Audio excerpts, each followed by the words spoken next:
Hey everybody, Signet here with the Bullish Bears. I want to welcome you into this new video series. We're going to focus on building uh, a, re a portfolio for savings. Let's put it that way, right? So with this portfolio that's going to focus on savings, we're going to use an IRA account and we're going to put a date to it. We gotta have a target date out in the future to aim for. This is going to be a 20-year fund. On the screen, you can see it's under retirement accounts. Fidelity automatically put this account underneath that title. I got to name the account and I just called it the 20-year IRA. In this 20-year IRA, that'll be what we want to talk about today. We're going to focus on 4 funds. Now, I don't have all 4 funds built yet, but the 4 funds are going to focus on mimicking the marketplace. I don't want to try to beat the market. I just want to participate in the market.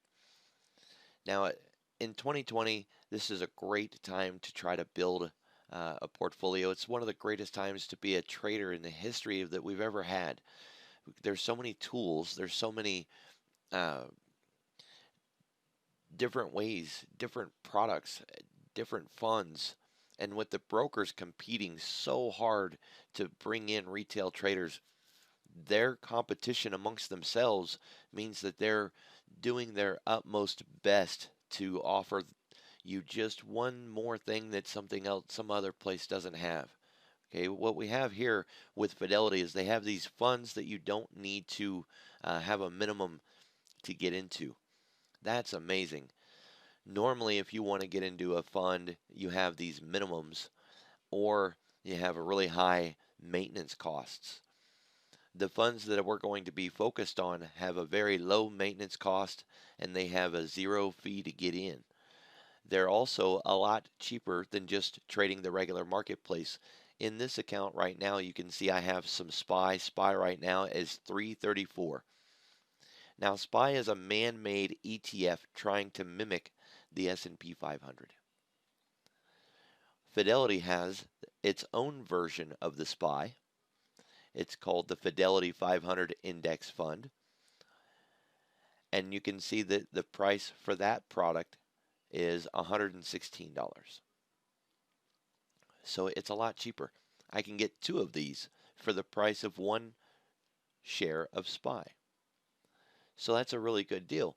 With fractional trading, I don't even need a full $100 to be able to grab some of this, which means when you're doing your IRA contributions, you can use whatever you did contribute immediately. You don't have to save it and wait until you get enough for another share.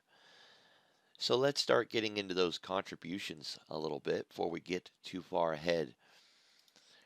This is just a little Excel document that I picked up off of the web. It was meant to be a savings interest calculator.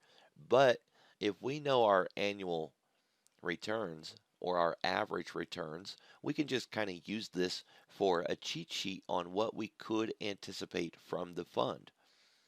The government says you can't contribute too much. It's close to $7,000 a year. So what we did in my household is we decided first how long the fund was going to be, 20 years.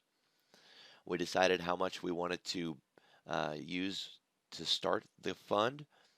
We went with $500 and the expected interest rate, we're going to get back to that in a moment, and then the scheduled deposits. Now this is what I mean when I talk about contributions. So every year you can put around $7,000 towards your 401 or a retirement account. We decided that $100 a week would work for us. What we're looking at here on the summary is the value of the fund, and we're not going to look at that number yet. The number invested, the total invested, that's between how much we started the fund and how much we deposited along the way.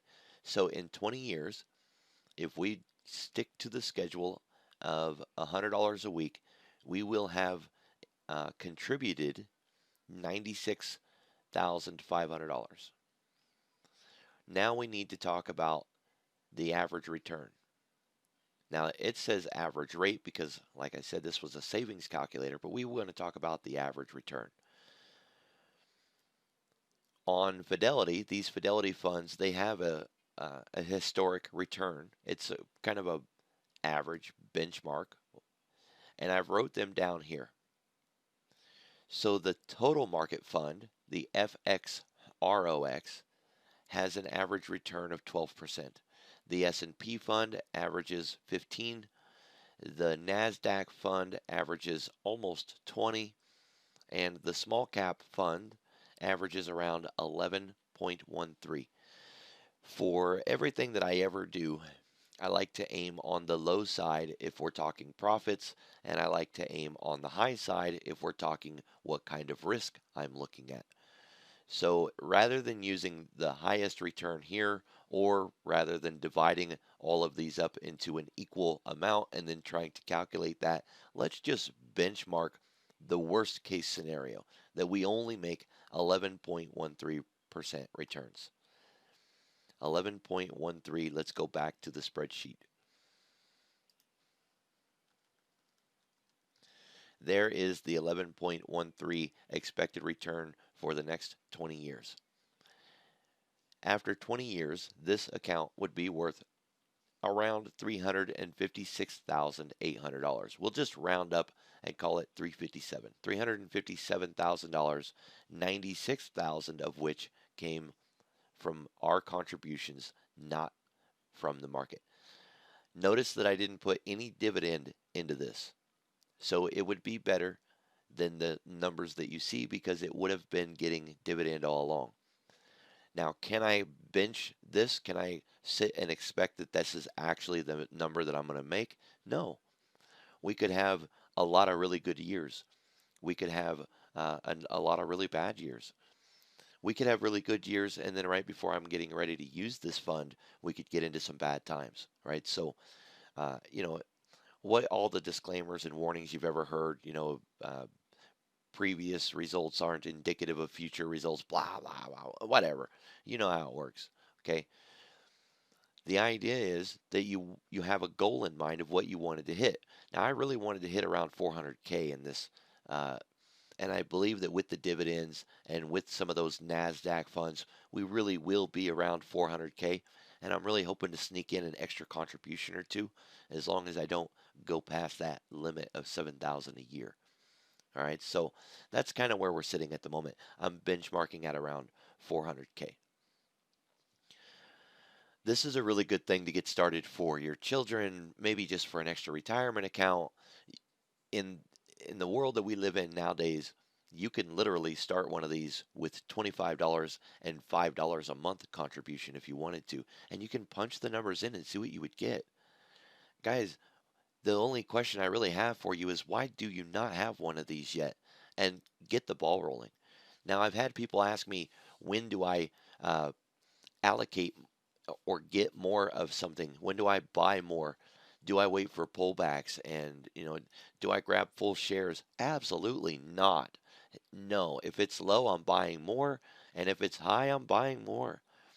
Every week, I go in and I equally distribute the funds. Now, this fund just started on 9/3, so I haven't allocated enough times yet to open every one of these. I don't have the small caps fund. I don't have the NASDAQ fund. All I've got at the moment is the total market and the S&P 500, and then I have a regular SPY because I was bringing shares over and I was allocating funds to this portfolio from a lot of different brokers. Okay, so there's work to be done before I have these four. I just don't have them yet. But no, you don't want to wait for pullbacks. No, you don't want to wait for the optimum time to get in because I promise there isn't one. Just get in. And anytime we do get some steep pullbacks, that is an opportunity for you to try to add more. So if you're putting in $5 a week or $5 a month and we get hit really hard and the market pulls back drastically, do whatever you can to get some extra money and put it in the market. I can't I can't stress that enough, guys. When it's falling, smile, cheer, be happy that it's falling. Take advantage of it. So on the screen right now, you can see that I'm looking at the total market index, and it's $11.79 per share. Okay, that's way cheaper than the NASDAQ or SPY or even the Russell or the Dow.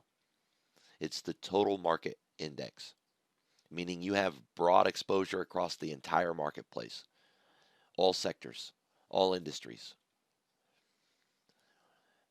Then there is this one, the S&P 500 Fidelity account, $116, half the price of SPY. You got the small cap, $19. And then you've got the Fidelity NASDAQ at 136. These are way cheaper than going and focusing on something like the QQQ, $270. SPY, 334. IWM, 149. DIA, 277. Guys, there's nothing wrong with getting those. There isn't anything wrong with them at all. But they're so expensive. If you was to focus on something that is doing exactly the same thing, you could get more. Okay, so Fidelity makes these. Schwab has a version. Vanguard has a version. There's a lot of different choices. Some of the criteria that you want to focus on is there a minimum requirement to get into the fund? The answer should be no, that it's no requirement, no set amount of capital to participate. And then look at the maintenance costs. It should be very low. At, say 0.2%, right? It should not be 2.5%, which I've seen a lot of funds. It should not be that. Instead, it should be something that looks like this, 0.02% for maintenance costs. Okay? And I've found some that were at 0.01. That's amazing. Right? That's great. The next thing you want to focus on is how long the fund has been around. Maybe they're a little sketchy if they're brand new, right? You might not have much trust in it. Who's running the fund? What its benchmark average is. Some of these funds have been around since 1988. Historic records of how good it does.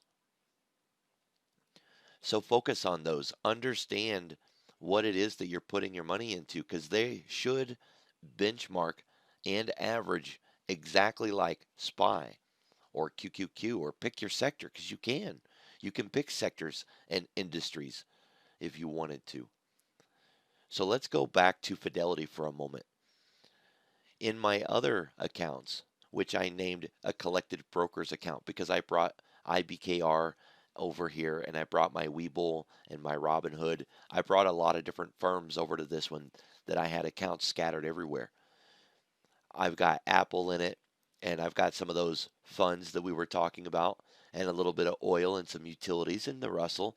I've kind of tried to diversify this a little bit, but this isn't a retirement account. I don't get any tax breaks here. Uh, I'm getting in and out of positions as I please. I have options permissions to trade in this area. I do a little bit of trading here for earnings and momentum plays, maybe a little bit of news. So this is more of a trading account, and this is the retirement account. Please be responsible with your retirement account. I don't even like using the word retirement on this. It's just, let's just call it a savings account. Be responsible with this. It's not for trading. You buy and hold, and don't focus on companies necessarily. I mean, you can take advantage, right? Um, Grab a little Apple maybe, or some Microsoft, of course, but it shouldn't be companies in here. That's not what this fund is for. This is put it in and let it go and get back to work, right? Who's got time to be the next Warren Buffett? We don't want to read about earnings per share and what they're doing in the news and who the CEO was that got fired. We don't want none of that. Just something that mimics the market. That's it. Once you have your funds picked, maybe it takes you a week or two to really dig down deep and do some homework on what that fund is, who made it, who's running it, what it costs. But once you're done, you're done. A couple of weekends of work, you set this thing up, and it's hands free. And when I mean hands free, I ain't kidding. You can set this up to automatically do a deposit once a day, once a week, once a month, once a quarter. And when the money does get there, you can have it automatically allocate percentage into any one of those hands free. You can set it and forget it and never look back and just let it do its business. And if you happen to get, oh, I don't know, a government stimulus check, you could send it back. I'm not much for giving back. Well, you could just throw it in here. So there you go, guys. Short, simple, sweet. This document right here is in the room drive on the Bullish Bears website in the chat room. And it's just called Savings Interest Calculator. You can use this account, guys, for like a custodial account. We're going to be doing that for my nieces this Christmas. Last year, we just gave them Amazon cards with money on it. And this year, we decided, why not get them started early? Why not corrupt their brain and put a little bug in their ear about the stock market? Get them focused on putting their money to work. And so we talked to my sister, and we're going to be opening the account, make sure she's got control, and get them going.